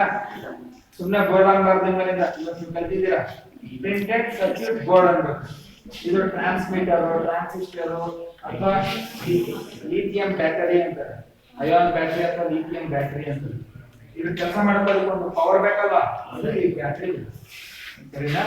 ಈ PCB ಈ ತರ ಕೆಲಸಗಳು ಕರೆಂಟ್ ಇಲ್ದೇನೆ ಈ ತರ ಬ್ಯಾಟ್ರಿಲಿ ಮಾಡಿ ಪ್ರಾಸೆಸರ್ ಸಂಬಂಧಪಟ್ಟಂಗೆ ಕೆಲಸಗಳು ಮಾಡೋದು ಎಲೆಕ್ಟ್ರಾನಿಕ್ಸ್. ಕರೆಂಟ್ ಇದ್ರೆ ಎಲೆಕ್ಟ್ರಿಕಲ್ಸ್, ಎಲೆಕ್ಟ್ರಾನಿಕ್ಸ್ ವ್ಯತ್ಯಾಸ ಗೊತ್ತಾಯ್ತಾ? ಕಮ್ಯುನಿಕೇಶನ್ ಅಂದ್ರೆ ಏನು? ಈಗ ನಾವು ಮಾತಾಡ್ತೀವಿ, ಫೋನ್ ಅಲ್ಲಿ ಮಾತಾಡ್ತೀವಿ, ಇದು ಒಂದು ವೇವ್ ಲೆಂತ್ ಅಲ್ಲಿ ಹೋಗುತ್ತೆ, ಒಂದು ಗಾಳಿಲಿ ಹೋಗುತ್ತೆ, ಗಾಳಿಲಿ ಇಲ್ಲಿಂದ ಟವರ್ ಹೋಗುತ್ತೆ, ಟವರ್ ಇಂದ ಇನ್ನೊಂದು ಟವರ್ ಹೋಗಿ ಹೋಗುತ್ತೆ, ಅದು ಕಮ್ಯುನಿಕೇಶನ್. ಎಲೆಕ್ಟ್ರಾನಿಕ್ಸ್ ಅಂಡ್ ಕಮ್ಯುನಿಕೇಶನ್ ಅಲ್ಲಿ ಈ ಸಬ್ಜೆಕ್ಟ್ ಗಳ ಬಗ್ಗೆ ಚೆನ್ನಾಗಿ ಹೇಳಿ. ಅರ್ಥ ಆಯ್ತಾ? ಇದರಲ್ಲಿ ನೀವು ಕೆಲಸ ಕಂಪ್ಲೀಟ್ ಮಾಡಿದ್ರೆ ಈ ತರ ಮೊಬೈಲ್ ಕಂಪನಿಗಳಲ್ಲಿ ಅಥವಾ ಈ ಟವರ್ ಮ್ಯಾನೇಜ್ಮೆಂಟ್, ಟವರ್ ಕಂಪನಿಗಳಿರುತ್ತಲ್ಲ, ತೇಜಸ್ ನೆಟ್ವರ್ಕ್ಸ್ ಅಂತಾರೆ, ಈ ತರ ಆಮೇಲೆ ಕಂಪ್ಯೂಟರ್ ಇಂಟರ್ನೆಟ್ ಒಳಗಡೆ ಈಗ ಎಲ್ಲ ರೋಡಲ್ಲಿ ಹಳ್ಳ ತೆಗೆದು ಇಷ್ಟು ದಪ್ಪದ ವೈರ್ಗಳು ಹಾಕಿರ್ತಾರಲ್ಲ, ಆ ವೈರಲ್ಲಿ ಏನಿರುತ್ತೆ ಅದು ನಮ್ ಕರೆಂಟ್ ವೈರ್ ಇರುತ್ತಲ್ಲ, ಆ ತರ ವೈರ್ ಅಲ್ಲ, ಇದು ಪೈಪ್. ಒಳಗಡೆ ನೋಡಿದ್ರೆ ಒಂದು ಕೂದಲು ಎಳೆಯಷ್ಟು ಖಾಲಿ ಇರುತ್ತೆ. ಇಲ್ಲಿ ಏನ್ ವೈರ್ ಹಾಕಿರೋದ್ರೆ ದಪ್ಪ ಪೈಪು, ಅದರಲ್ಲಿ ಒಂದಷ್ಟು ವೈರ್ಗಳಿರುತ್ತೆ. ಆ ವೈರಲ್ಲಿ ಕರೆಂಟ್ ವೈರ್ ತರ ತಂತಿ ಇರೋದಿಲ್ಲ, ಖಾಲಿ ಇರುತ್ತೆ, ಕೂದಲು ಎಳೆಯಷ್ಟು ಖಾಲಿ ಇರುತ್ತೆ. ಅಂತ ಆ ವೈರ್ಗೆ ಆಪ್ಟಿಕಲ್ ಫೈಬರ್ ಕೇಬಲ್ ಅಂತ ಏನಂತಾರೆ? Fibre cable. ನೀವು ರೋಡ್ ಸೈಡ್ ಕಲ್ಲು ನೆಟ್ಟಿರ್ತಾರೆ, OFC ಅಂತ ಬರ್ದಿರ್ತಾರೆ, ಅಬ್ಸರ್ವ್ ಮಾಡಿದೀರಾ? OFC ಅಂದ್ರೆ ಆಪ್ಟಿಕಲ್ ಫೈಬರ್ ಕೇಬಲ್. ಅದ್ರಲ್ಲಿ ನಾವು ಏನಾರ ಒಂದು ಸಿಗ್ನಲ್ ಕಳ್ಸಿದ್ರೆ ಆ ಲೈಟ್ ಕೂದಲೆಳೆ ಅಂತ ಕರೆಂಟ್ ಲೈಟ್ ಪಾಸ್ ಆಗುತ್ತೆ, ಇಲ್ಲಿಂದ ಇಲ್ಲಿಗೆ ಲೈಟ್ ಚೆಕ್ ಅಂತ ಪಾಸ್ ಆಗುತ್ತೆ. ಸೊ ಅದಕ್ಕೋಸ್ಕರನೇ ನಾವಿಲ್ಲಿ ಹಿಂಗೆ ಏನಾರ ಕಮೆಂಟ್ ಹಾಕ್ಬಿಟ್ಟು ಗೂಗಲ್ ಅಲ್ಲಿ ಹಿಂಗೆ ಹಾಕ್ಬಿಟ್ಟು ಹಿಂಗೆ ಎಂಟ್ರ್ ಹೊಡೆದ್ರೆ ಎಷ್ಟು ಫಾಸ್ಟ್ ಆಗಿ ಬರುತ್ತೆ ಅನ್ನೋದಕ್ಕೆ ಲೈಟ್ ತಾನೆ ತುಂಬಾ ಸ್ಪೀಡ್ ಆಗಿ ಇದು ಮೂವ್ ಆಗೋದು. ಅದಕ್ಕೆ ತಾನೇ ಮಿಂಚು ಬಂದ್ಮೇಲೆ ಬೆಳಕು ಬರೋದು, ಹೌದಾ? ಲೈಟ್ ಫಾಸ್ಟ್ ಆಗಿ ಹೋಗೋದಕ್ಕೆ ಆಪ್ಟಿಕಲ್ ಫೈಬರ್ ಕೇಬಲ್ ಅಂತಾರೆ. ಇದನ್ನೆಲ್ಲ ನಿಮಗೆ ENC ಅಲ್ಲಿ ಹೇಳ್ಕೊಡ್ತಾರೆ ಯಾವ ರೀತಿ ಮಾಡಬೇಕು ಏನು. ಅರ್ಥ ಆಯ್ತಾ? ಈಗ ENC ಅಂದ್ರೆ ಏನು, ಕಂಪ್ಯೂಟರ್ ಸೈನ್ಸ್ ಅಂದ್ರೆ ಏನು, ಇನ್ಫಾರ್ಮೇಶನ್ ಸೈನ್ಸ್ ಅಂದ್ರೆ ಇವೆಲ್ಲ ಅರ್ಥ ಆಯ್ತಾ? ಎಲೆಕ್ಟ್ರಾನಿಕ್ಸ್ ಅಂಡ್ ಎಲೆಕ್ಟ್ರಿಕಲ್ಸ್, ಇದು ಎಲೆಕ್ಟ್ರಾನಿಕ್ಸ್ ಅಂಡ್ ಕಮ್ಯುನಿಕೇಶನ್, ಇದು ಎಲೆಕ್ಟ್ರಾನಿಕ್ಸ್ ಅಂಡ್ ಎಲೆಕ್ಟ್ರಿಕಲ್. ಇದರಲ್ಲಿ ಎಲೆಕ್ಟ್ರಾನಿಕ್ಸ್ ಹೇಳ್ಕೊಡ್ತಾರೆ, ಎಲೆಕ್ಟ್ರಿಕಲ್ ಹೇಳ್ಕೊಡ್ತಾರೆ. ಈಗ ಎಲೆಕ್ಟ್ರಾನಿಕ್ಸ್ ಎಲೆಕ್ಟ್ರಿಕಲ್ ವ್ಯತ್ಯಾಸ ಗೊತ್ತು ನಿಮ್ಗೆ, ಹೌದಾ? ಅರ್ಥ ಆಯ್ತಾ? CTM ಅಂದ್ರೆ ಕನ್ಸ್ಟ್ರಕ್ಷನ್ ಟೆಕ್ನಾಲಜಿ ಮ್ಯಾನೇಜ್ಮೆಂಟ್. ಇವರು ಬಿಲ್ಡಿಂಗ್ ಕಟ್ತಾರೆ, ಇವ್ರಿಗೆ ಹೆಲ್ಪ್ ಮಾಡ್ತಾರೆ. ಕನ್ಸ್ಟ್ರಕ್ಷನ್ ಟೆಕ್ನಾಲಜಿ ಇವ್ರಿಗೆ ಹೆಲ್ಪ್ ಮಾಡ್ತಾರೆ. ಅಂದ್ರೆ ಏನೆಲ್ಲ ಟೆಕ್ನಾಲಜಿ ಉಪಯೋಗಿಸಿ ಇನ್ನ ಸೇಫ್ ಆಗಿ ಬಿಲ್ಡಿಂಗ್ ಕಟ್ಬೋದು. ಎಲ್ಲ ತೋಡ್ಬೇಕು, ಹೀಗೆ ಒಂದು ಪಿಲ್ಲರ್ ನಿಲ್ಲಿಸ್ಬೇಕು, ಅದು civil engineer. Construction technology management ಅವರು ಹಳ್ಳ ತೋಡೋದು, JCB ತಗೊಂಡು ಹಳ್ಳ ತೋರಿಸಿ ಅಂತ. ಪಿಲ್ಲರ್ ನಿಲ್ಸೋದು, ಅಲ್ಲೇ ಎಲ್ಲ ಒಂದ್ ಕಡೆ ಕ್ಯೂರಿಂಗ್ ಮಾಡ್ಬಿಟ್ಟು ಕ್ಯೂರಿಂಗ್ ತಗೊಂಡು ಕ್ರೇನ್ ಅಲ್ಲಿ ನಿಲ್ಲಿಸ್ಬಿಡಿ, ಅದೆಲ್ಲ ಕನ್ಸ್ಟ್ರಕ್ಷನ್ ಟೆಕ್ನಾಲಜಿ ಮ್ಯಾನೇಜ್ಮೆಂಟ್. ಅರ್ಥ ಆಯ್ತಾ? BA ಅರ್ಥ ಆಯ್ತಾ? ಈಗ MBBS ಹೋದ ಡಾಕ್ಟರ್ ಅಲ್ಲಿ ಇಲ್ಲಿ ಬರೆಯೋದ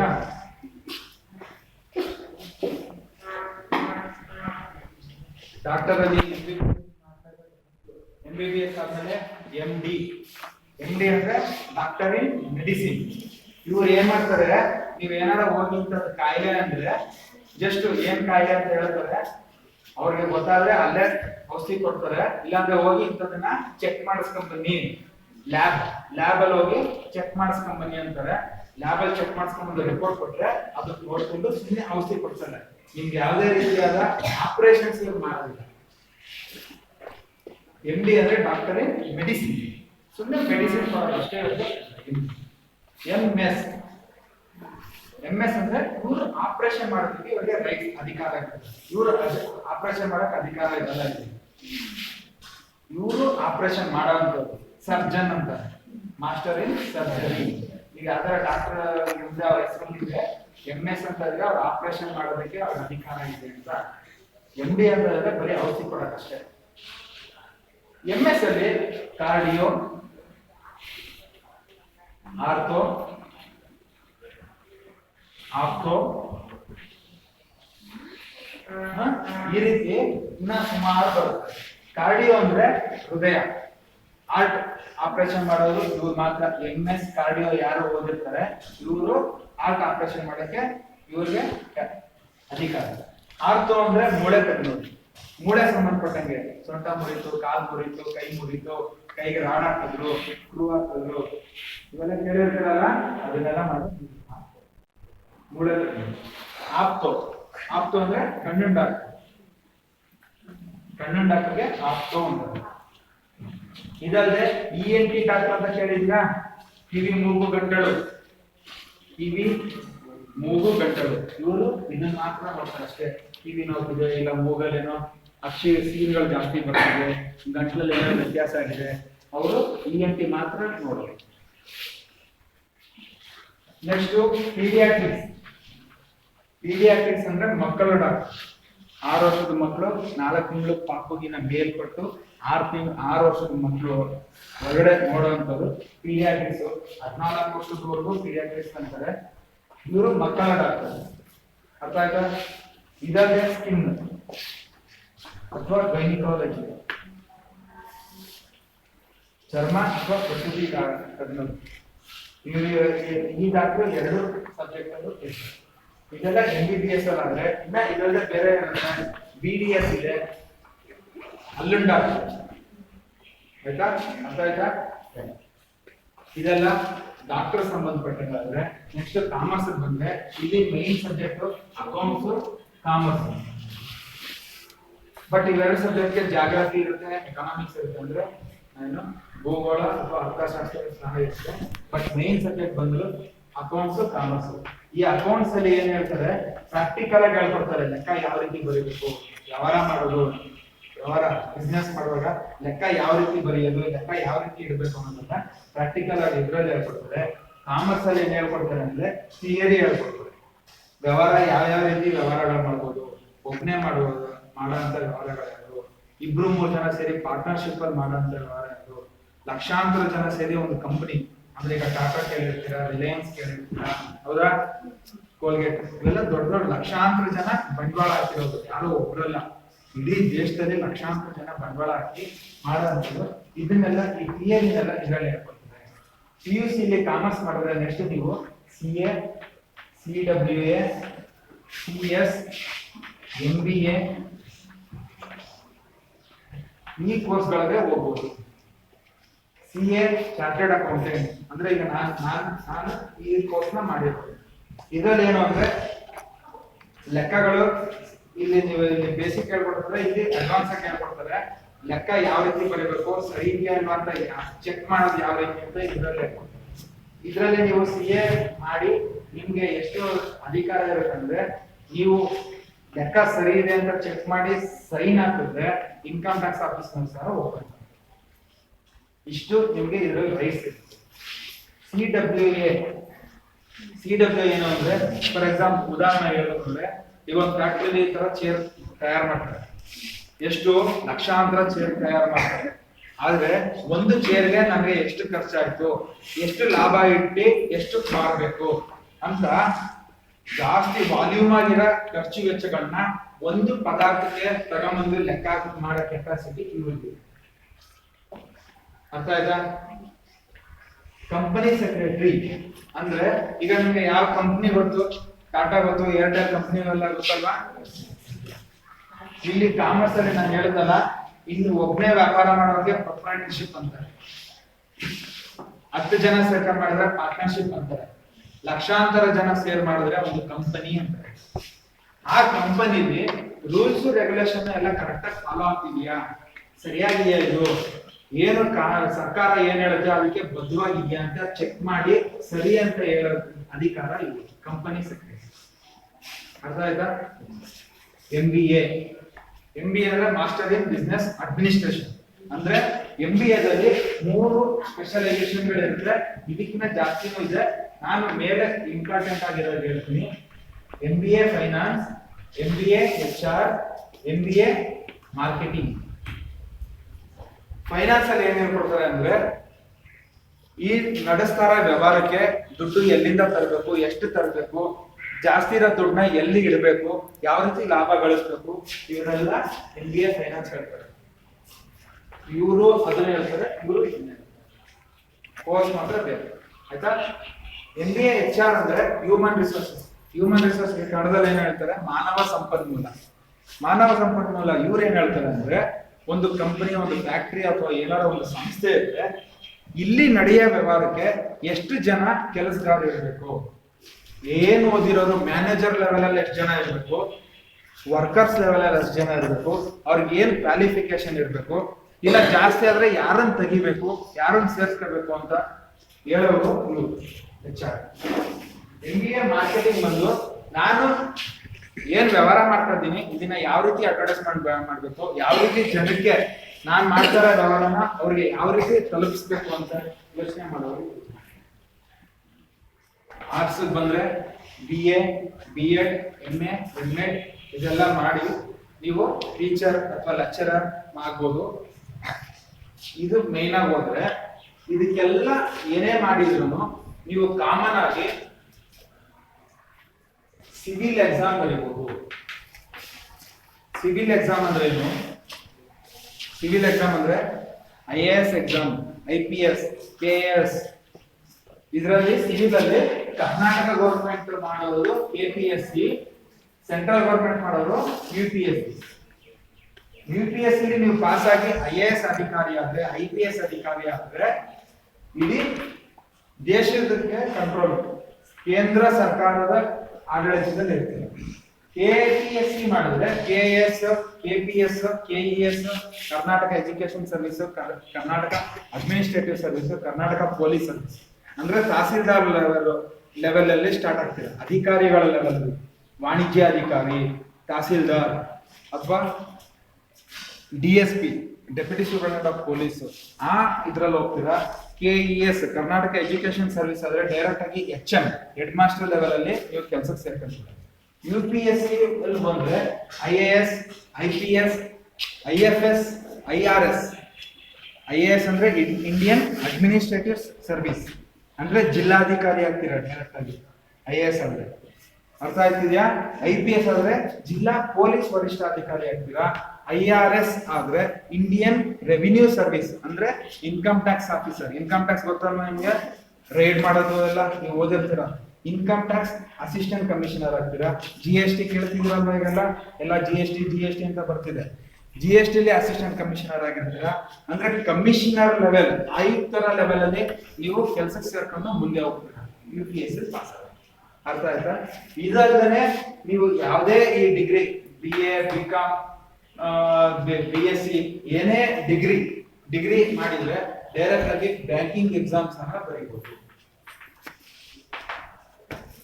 ಬ್ಯಾಂಕಿಂಗ್ ಎಕ್ಸಾಮ್ ಅಲ್ಲಿ ಈಗ ಕಾಮನ್ ಆಗಿ IBA ಅಂತ ಹೇಳ್ತಾರೆ. ಅಂದ್ರೆ ಎಲ್ಲಾ ಬ್ಯಾಂಕ್ನವರು ಸೇರ್ಕೊಂಡು ಇದು ಮಾಡಿದ್ದಾರೆ. ಇಲ್ಲಿ ಎಕ್ಸಾಮ್ಸ್ ಕಂಡಕ್ಟ್ ಮಾಡ್ತಾರೆ.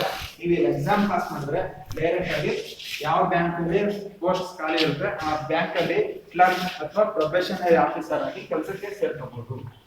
ಸೊ ನೀವು ನಾಳೆ ದಿನ ಬ್ಯಾಂಕ್ಗೆ ಹೋಗ್ತೀನಿ ಅನ್ನೋದಾದ್ರೆ ಇವತ್ತೇ ನೀವು ಬೆಸ್ಟ್ ಕಾಮರ್ಸ್ ಹೋಗೋದು ಬೆಸ್ಟ್. ಅಫ್ಕೋರ್ಸ್ ಆರ್ಟ್ಸ್ ಸೈನ್ಸ್ ಯಾವ್ದೇ ಮಾಡಿದ್ರು ಹೋಗ್ಬೋದು, ಬಟ್ ಇವೆಲ್ಲ ಲೆಕ್ಕಗಳಲ್ಲಿ ಬರುತ್ತಲ್ಲ, ಸೊ ಲೆಕ್ಕಗಳು ಇದ್ರಲ್ಲಿ ಕಲ್ತಿದ್ರೆ ನಿಮ್ಗೆ ಈಸಿ ಆಗುತ್ತೆ. ಅರ್ಥ ಆಗ್ತಿದ್ಯಾ? ಅರ್ಥ ಆಯ್ತಾ ಪೂರಾ? ಇದ್ರಲ್ಲಿ ಏನಾದ್ರು ಡೌಟ್ಸ್ ಇದೆಯಾ? ಸೊ ನೀವು ಇವತ್ತಿನ ದಿನ ನಾನು ಏನ್ ಇದೆಲ್ಲ ನಿಮ್ಗೆ ಒಂದು ಸುಮ್ಮನೆ ರಫಾಗಿ ಒಂದು ಪಿಕ್ಚರ್ ಕೊಟ್ಟಿದ್ದೀನಿ. ಈ ಪಿಕ್ಚರ್ ಅಲ್ಲದೆ ನೀವು ಇನ್ನ ಯಾವ್ದಾರ ಬೇರೆ ಇದನ್ನ ತಿಳ್ಕೊಳ್ಳೋ ಪ್ರಯತ್ನ ಮಾಡಿ. ನೀವು ಇವತ್ತು ನಿಮ್ಮ ಜೀವನದಲ್ಲಿ ನಾನು ಇಂಥದ್ದು ಆಗ್ಲೇಬೇಕು ಅಂತ ನೀವು ಒಂದು ಗುರಿ ಇಟ್ಕೊಂಡು ನಾನು ಹೇಳಿದ್ದಾರೆ ಸಾಧನೆ ಮಾಡಿದ್ರೆ ನಾಳೆ ದಿನ ನೀವು ಈ ರೀತಿ ಇನ್ನೊಂದು ಕ್ಲಾಸು ಇನ್ನೊಂದು ಸ್ಕೂಲ್ ಹೋಗಿ ನೀವು ಈ ರೀತಿ ಮಾಡ್ಬೋದು. ನಿಮ್ಮನ್ನು ಒಂದು ಸಮಾಜದಲ್ಲಿ ಒಂದು ಗುರುತಿಸ್ತಾರೆ. ಅರ್ಥ ಆಯ್ತಾ? ಏನಾದ್ರು ಡೌಟ್ಸ್ ಏನಾರು ಇದೆಯಾ? ಓಕೆ. ಗುರಿ ಇರಲೇಬೇಕು ಅನ್ನೋದು ಏನಕ್ಕೆ ನಾನು ಹೇಳ್ತಾ ಇದ್ದೀನಿ ಅಂದ್ರೆ, ನಾನು ಕಾಮರ್ಸ್ ಹೋದಾಗ ಮೊದಲನೇ ದಿನ ನಮ್ಮ ಮಾಸ್ಟರ್ ಕೇಳಿದ್ರು, ಎಲ್ರೂ ಕೇಳಿದ್ರು ಇಡೀ ಶಾಲೆಗೆ ಏನಕ್ಕೆ ಕಾಮರ್ಸ್ ಬಂದೆ ಅಂತ. ಒಬ್ಬೊಬ್ರು ಒಂದೊಂದು ಹೇಳಿದ್ರು. ಸುಮ್ಮನೆ ಈ ರೀತಿ ಓದ್ಬೇಕು, ಏನೊಂದು ಕೆಲಸಕ್ಕೆ ಸೇರ್ಕೋಬೇಕು, ಈ ತರ ಜನರಲ್ ಆಗಿ ಹೇಳಿದ್ರು. ನಾನು ಅವತ್ತು ಹೇಳಿದೆ, ನಾನು ಸ್ಪೆಸಿಫಿಕ್ ಆಗಿ ಅವತ್ತೇ ಹೇಳಿದ್ರೆ ನಾನು ಚಾರ್ಟರ್ಡ್ ಅಕೌಂಟೆಂಟ್ ಆಗೋದಕ್ಕೆ ನಾನು ಕಾಮರ್ಸ್ ಅವತ್ತು ನಾನು ಸ್ಪೆಸಿಫಿಕ್ ಆಗಿ ಇವ್ರ ತರ ನನಗೆ ಸ್ಪೆಸಿಫಿಕ್ ಆಗಿ ಗುರಿ ಇರೋದಕ್ಕೆ ಇವತ್ತು ನಾನು ಚಾರ್ಟರ್ಡ್ ಅಕೌಂಟೆಂಟ್ ಕಂಪ್ಲೀಟ್ ಮಾಡಿದೆ. ಸೊ ಆ ರೀತಿ ಸ್ಪೆಸಿಫಿಕ್ ಆಗಿ ಗುರಿ ಇಟ್ಕೊಳ್ಳಿ.